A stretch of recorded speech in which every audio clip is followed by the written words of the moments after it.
오늘 우리에게 주시는 하나님의 말씀은 마태복음 25장 1절에서 13절의 말씀입니다. 다 함께 일어나셔서 하나님의 말씀을 경청하겠습니다.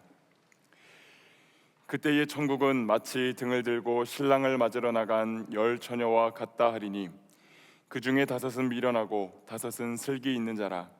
미련한 자들은 등을 가지되 기름을 가지지 아니하고 슬기 있는 자들은 그릇에 기름을 담아 등과 함께 가져갔더니 신랑이 더디 오므로 다 졸며 잘새 밤중에 소리가 나되 보라 신랑이로다 맞으러 나오라 하매 이에 그 처녀들이 다 일어나 등을 준비할세 미련한 자들이 슬기 있는 자들에게 이르되 우리 등불이 꺼져가니 너희 기름을 좀 나눠달라 하거늘 슬기 있는 자들이 대답하여 이르되 우리와 너희가 쓰기에 다 부족할까 하노니 차라리 파는 자들에게 가서 너희 쓸 것을 사라 하니 그들이 사러 간 사이에 신랑이 오므로 준비하였던 자들은 함께 혼인잔치에 들어가고 문은 닫힌지라. 그 후에 남은 처녀들이 와서 이르되 주여 주여 우리에게 열어주소서. 대답하여 이르되 진실로 너희에게 이르노니 내가 너희를 알지 못하노라 하였느니라. 그런즉 깨어있으라. 너희는 그날과 그때를 알지 못하느니라. 이것은 하나님의 말씀입니다. 아멘.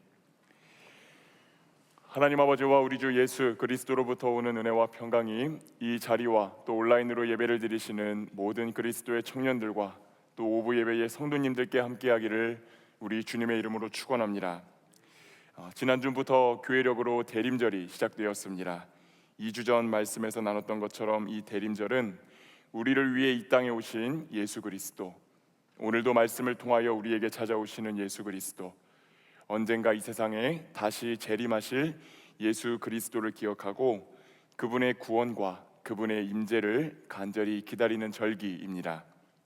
한 주 동안 여러분은 어떤 마음으로 주님을 바라보고 또 어떤 마음으로 그분을 기다리셨는지 모르겠습니다.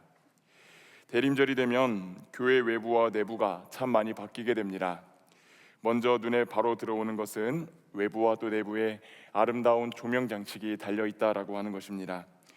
또 아마 눈썰미가 좋으신 우리 청년들께서는 지난주부터 십자가 뒤에 있는 조명의 색깔이 바뀌었다라고 하는 것도 눈치채셨을 것 같습니다.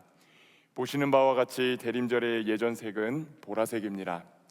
보라색은 참회, 기다림 등을 상징하는 색으로서 이 기간 예배를 드리는 이들로 하여금 주님을 어떻게 기다려야 되는가에 대해서 깊이 묵상을 할 수 있도록 돕고 있습니다. 또 강대상을 보면 성탄을 떠올리게 하는 여러 장식들과 함께 보라색 초가 놓여 있습니다. 여기에는 놓여 있지 않고 제 뒤를 보면 놓여 있는데 보통 대림절에는 4개의 초가 준비됩니다. 한 주가 지날 때마다 촛불을 하나씩 붙여나가게 되어 있습니다. 각 초에는 이름도 붙여져 있는데 첫 번째 초는 소망의 초, 두 번째 초는 회개의 초라고 부릅니다. 이 땅 가운데 오실 예수님을 소망 가운데 기다리고 그분이 이루실 평화를 맛보기 전 회개하며 자신을 정돈한다라고 하는 의미를 담고 있습니다. 지난주에는 연합예배로 인해 기다림을 주제로 말씀을 나누지는 못했습니다. 그래서 저는 오늘 말씀을 통해 구원의 주님 또 재림의 주님을 어떻게 기다려야 하는가라는 주제로 여러분과 말씀을 나누겠습니다. 오늘 주시는 그 말씀을 통해 우리에게 찾아오시는 주님을 준비된 모습으로 기다리는 저와 여러분이 되기를 축복합니다. 오늘 우리가 읽지는 않았지만 마태복음 24장에서 25장까지의 본문을 소위 종말론장이라고 부릅니다. 종말장이라고 부르기도 합니다. 마태복음 24장에는 이 세상 마지막 날에 임할 어떤 재앙과 환란이 임할 것인지에 대한 예수님의 예언이 등장하고 25장에는 그때의 천국은 이라는 종말의 때를 설명하는 문구를 시작으로 3개의 비유가 연달아서 나옵니다. 세 비유는 우리가 익숙하게 알고 있는 열처녀 비유, 달란트 비유, 양과 염소의 비유입니다. 성경을 가지고 계신 분들은 한번 펼치셔가지고 쑥 읽어보시면 대략적으로 24장에서 25장에 펼쳐지는 본문의 내용들이 이러하구나라고 하는 것을 좀 눈치채실 수 있을 것 같습니다. 이 세 비유는 성경의 원문으로 보면 그 이야기가 끝날 때마다 접속사가 붙어 있습니다. 그래서 이 본문은 3개의 독립되어 있는 이야기로 볼 수도 있지만 조금 길게 보면 하나에 연결되어 있는 본문으로 볼 수도 있습니다. 세 개의 이야기를 다 살펴보면 제가 여러분한테 혼이 많이 날 것 같아서 오늘 본문의 이야기만 중점적으로 한번 살펴보도록 하겠습니다. 오늘 우리가 읽은 본문은 소위 열처녀 비유라고 불리는 본문입니다. 다 함께 오늘 본문 1절의 말씀을 한번 읽어보도록 하겠습니다. 그때에 천국은 마치 등을 들고 신랑을 맞으러 나간 열처녀와 같다 하리니. 아멘. 본문은 그때의 천국은 이라는 말로 시작하며 주님의 임재, 특별히 주님의 재림 때 어떤 일이 일어날 것인지에 대해서 묘사합니다. 그런데 한 가지 주목해서 보기를 원하는 부분이 있습니다. 그게 무엇이냐면, 여러분, 천국은 무엇을 떠올리게 합니까? 시간을 떠올리게 합니까? 공간을 떠올리게 합니까? 공간을 떠올리게 합니다. 분명히 천국 혹은 하나님 나라라고 하는 것은 공간에 관련된 개념임에도 오늘 본문을 보면 그 천국이 신랑을 맞으러 나간 열처녀와 같다라고 설명하며 그 천국을 특정 인물, 그리고 그 특정 인물의 행동 양식에 결부시키고 있다는 것을 우리는 보게 됩니다. 그러니 오늘 우리는 이 처녀들이 보여주는 모습을 자세히 보게 되면 어떤 이들이 주님의 임재와 재림 앞에서 합당하게 설 수 있는가, 그 교훈에 대해서 배우게 됩니다. 본문을 보면 혼인잔치의 자리에 참여하기 위해 또 신랑과 신부를 축하해 주기 위해 모인 열처녀가 등장합니다. 본문에서는 처녀라고 표현을 했지만 사실 여기서 처녀들은 당시 문화적 배경을 고려해 보았을 때 초등학교 한 5, 6학년 정도 되는 아이들입니다. 신부의 결혼을 축하해 줄 신부의 친구들로 보면 될 것 같습니다. 당시의 랍비 문헌을 보면 여자아이의 경우는 최소 12살 정도가 되면은 결혼할 수 있었다라고 합니다. 이 어린 소녀들이 신랑을 맞이하기 위해 등불, 좀 정확하게 번역하면 횃불을 준비합니다. 그런데 예상보다 신랑이 더디게 옵니다. 그래서 그들 모두가 신랑을 기다리다가 꾸벅꾸벅 졸게 됩니다. 혹시 여기서도 졸고 계신 분 계세요? 일어나서 잘 들으시면 좋겠습니다. 그러다가 한밤중이 되었을 때 신랑이 왔으니 맞으러 나오라는 소리가 들립니다. 그중 5은 기름을 넉넉하게 준비했지만 나머지 5은 기름을 넉넉하게 준비하지 못했습니다. 기름을 준비하지 못한 처녀들의 불이 꺼져갑니다. 이에 기름을 가진 처녀들에게 그들이 요청합니다. 다 함께 오늘 본문 8절의 말씀을 한번 읽어보도록 하겠습니다. 미련한 자들이 슬기 있는 자들에게 이르되 우리 등불이 꺼져가니 너희 기름을 좀 나눠달라 하거늘.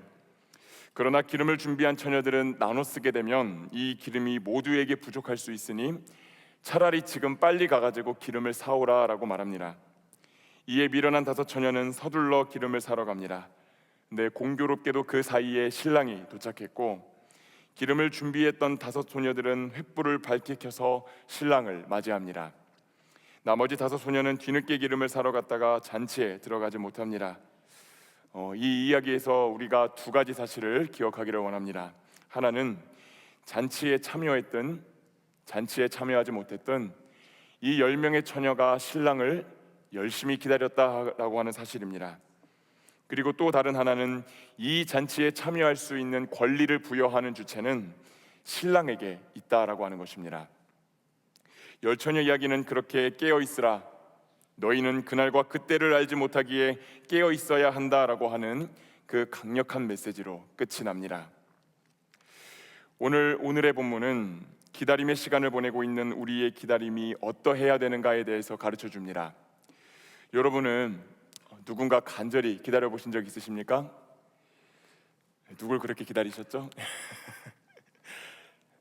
예, 감사합니다. 근데 그때 여러분의 태도는 좀 어떠셨나요? 그냥 아무것도 하지 않은 채 가만히 앉아서 기다리셨나요? 아니면 그 사이에 무엇이라도 좀 하시면서 기다리셨나요? 아마 보통은 뭐라도 좀 하면서 그 기다리던 존재를 계속해서 기다리셨을 것 같습니다. 저도 지체들과 이렇게 원투원을 하다 보면 예상보다 좀 더 길게 기다려야 되는 순간들이 있습니다. 차가 막혀서 혹은 중간에 어떤 일이 생겼다라고 해가지고 조금 늦을 것 같다라고 할 때 가끔은 제가 그런 지체들보다 좀 먼저 도착해 있는 경우들이 있습니다. 그럴 때 아무것도 안 하는 것이 아니라 무언가라도 하면서 그 지체들을 기다리고는 합니다. 저는 원투원을 하고 나면 보통 그날에 그 지체가 들려주었던 어떤 고민이나 기도 제목들 정도를 좀 정리해 놓습니다. 그래서 두 번째 혹은 세 번째 원투원을 하는 지체들을 만나기 전에는 과거에 그 지체가 나누어 주었던 고민과 기도 제목을 한번 읽고 그 지체를 만납니다.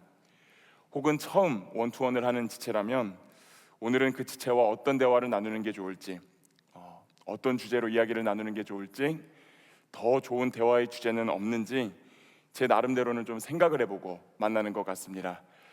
근데 그러다가 기다림이 더 길어지게 되면은 핸드폰 카메라를 켜서 머리도 한번 좀 다듬고 이빨에 낀 거는 없는지 한번 좀 살펴보면서 그렇게 나름대로는 체크를 합니다. 물론 최근에 저랑 원투원 하신 분들 중 그게 꾸미고 온 모습이냐고 물어보신다면 죄송합니다. 아무튼 그렇습니다. 중요한 건 기다림이 때로는 지루하게 느껴질지 몰라도 그 기다림의 대상을 만나게 되면 그 기다림은 끝난다라고 하는 것입니다. 그리고 만약 준비해야 할 것들을 준비하지 못한 채 만남이 시작되면 아무리 오래 기다렸다고 할지라도 그 기다림은 쓸모가 없어지게 되고 그 만남은 부정적인 결말로 끝나게 된다라고 하는 것입니다. 그래서 오늘 우리 주님은 저와 여러분에게 깨어 있으라라고 말씀하신 것입니다. 또 여기서도 주목해 보아야 되는 것이 있습니다. 오늘 본문 5절 말씀을 보면 기름을 준비하지 못한 처녀들뿐만 아니라 기름을 넉넉히 준비했던 처녀들 두 집단 모두 신랑을 맞이하기 전 꾸벅꾸벅 졸고 있었다라고 말합니다. 그러니 주님께서 깨어 있으라라고 말씀하신 것은 단순히 잠을 자지 말라라고 하는 의미가 아닙니다.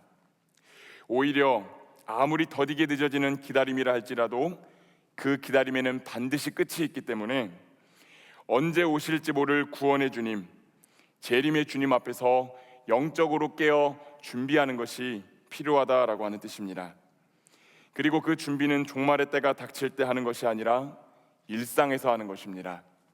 내가 몸담고 있는 가정에서, 학교에서, 일터에서 언제나 주님을 만날 준비를 하고 있어야 된다라고 하는 뜻입니다. 제가 청년들과 바이블 칼리지 같은 교육 훈련을 하거나 신방을 할 때 지체들에게 종종 하는 말이 있습니다. 그게 무엇이냐면 그런 말을 자주 합니다. 하루를 함께 했다는 것은 헤어질 날이 하루 가까워졌다는 뜻이다. 주지하듯 모든 만남은 이별을 향해 갑니다.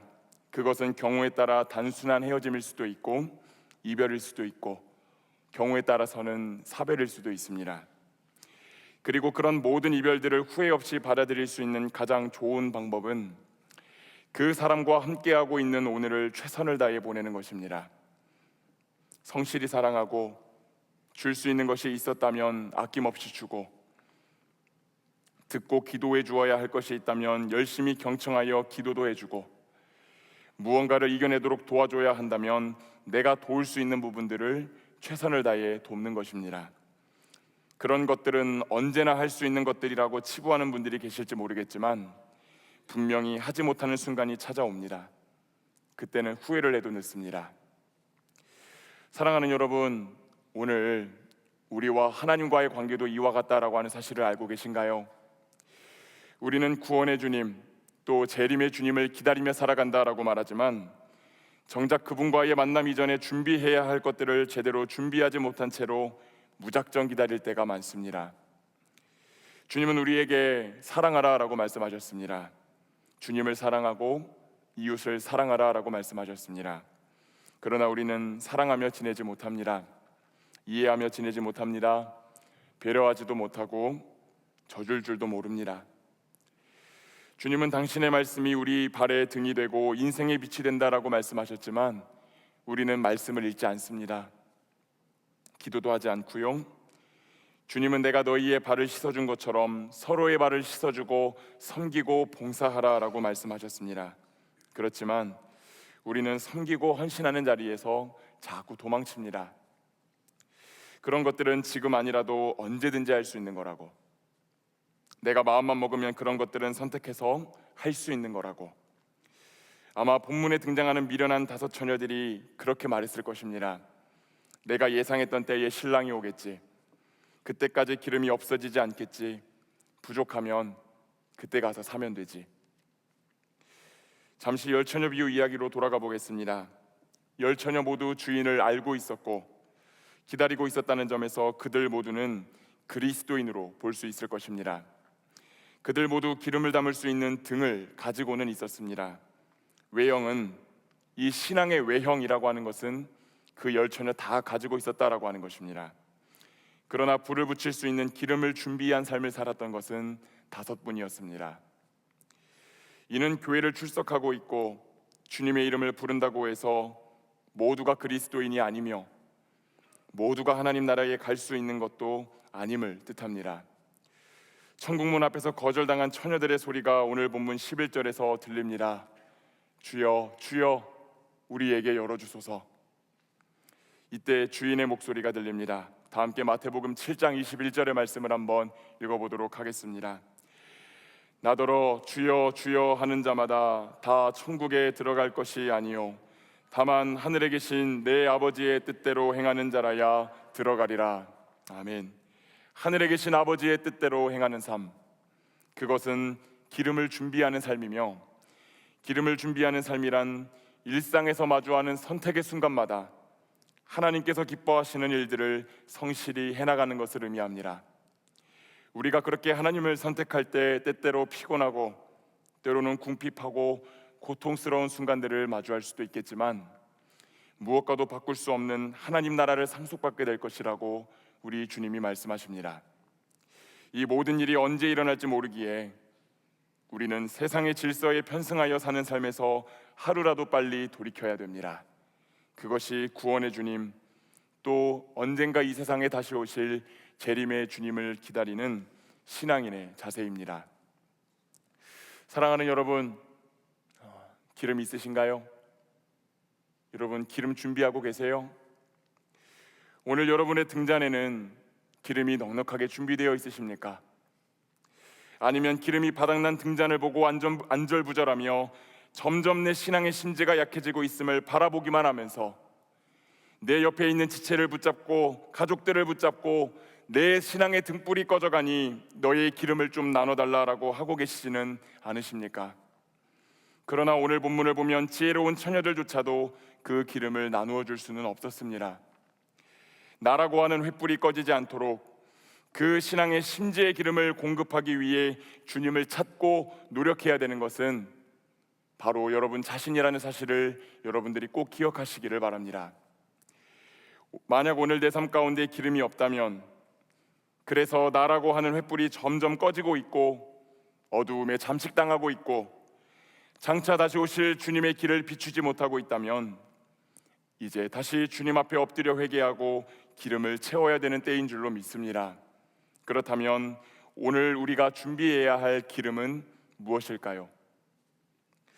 오늘 본문의 메시지는 깨어있으라, 미리 준비하라입니다. 그런데 무엇을 준비해야 되는지에 대해서는 구체적으로 성경에서 말하고 있지 않습니다. 그래서 이 부분은 기독교 역사에서 수많은 해석을 낳았습니다.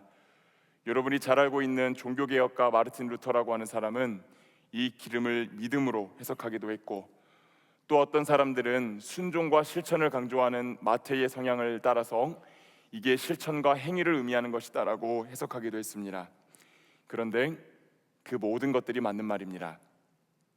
그래서 저는 오늘 그 모든 것들을 아우를 수 있는 2개의 기름만 여러분에게 말씀을 드리고자 합니다. 첫 번째, 한번 따라해 주시겠습니까? 성령의 기름을 간구해야 됩니다. 아멘. 오늘 본문을 보면 10처녀 모두 등잔을 가지고 있었다고 기록하고 있습니다. 신앙의 외면적인 형식은 갖추고 있었다라고 하는 뜻입니다. 그러나 그 등잔불, 횃불을 밝힐 수 있는 내적 재료인 기름은 5만 가지고 있었습니다. 성경에서 이 기름은 보통은 성령 혹은 성령의 역사를 상징할 때 쓰이는 소재입니다. 성령은 하나님과 영적으로 교제할 수 있도록 도우시는 분이시고, 서로 간에 화목하고 화평하도록 인간이 쌓아놓은 수많은 장벽들을 허무시는 분이시며, 죄와 허물로 인해 무너진 우리의 내면을 새롭게 씻으시고 회복시키시는 분이십니다. 그러니 사랑하는 여러분, 오늘 나의 신앙생활에서 무언가 자꾸 꺼져가고 무언가 차갑게 식어가는 어떤 것들이 있다면 내 힘으로 무언가를 애써보기에 앞서서 성령의 충만함을 위해 간절히 기도하시기를 축복합니다. 내 황폐해진 내면을 씻으시고 채워주시고 하나님과 인격적으로 깊이 교제하도록 회복시키시는 그 성령의 충만함을 사모하시고 오늘 기도의 자리에서 간절히 그 성령을 간구하시기를 바랍니다.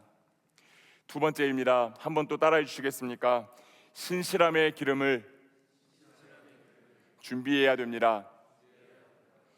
성령의 뜨거운 역사를 먼저 간구한 다음에 준비해야 할 기름은 신실함입니다. 이 신실함은 믿음과 순종을 아우르는 말입니다. 사전적 의미로는 믿음직하고 약속을 변함없이 지키며 맡은 바를 성실히 수행하는 것을 의미합니다.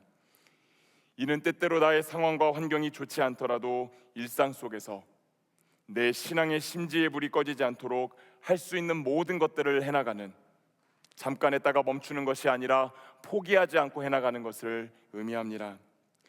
때로는 주님의 역사가 신뢰가 되지 않더라도 내 신앙의 심지에 하나님의 말씀을 계속해서 넣어주는 것, 계속해서 내 신앙의 심지에 기도의 불을 붙여보는 것, 감사할 수 없을 때라도 찬양해보는 것, 언제나 할 수 있다고 생각하는 것이 아니라 지금 이 자리에서 섬김과 봉사도 해보고 머리로 이해가 되지 않는 순간에도 기꺼이 한번 순종해보고 사랑하고 베풀라 말씀하신 그 주님의 뜻에도 순종하여 실천해보는 것, 그 모든 것이 신실함이라고 하는 기름에 들어가는 것입니다.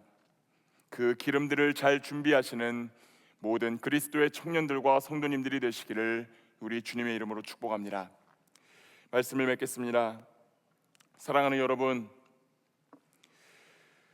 우리를 사랑하시어 임재하시고 구원하시며 언젠가 다시 오시겠다 말씀하신 그 주님을 잘 기다리는 일은 쉬운 일이 아닙니다.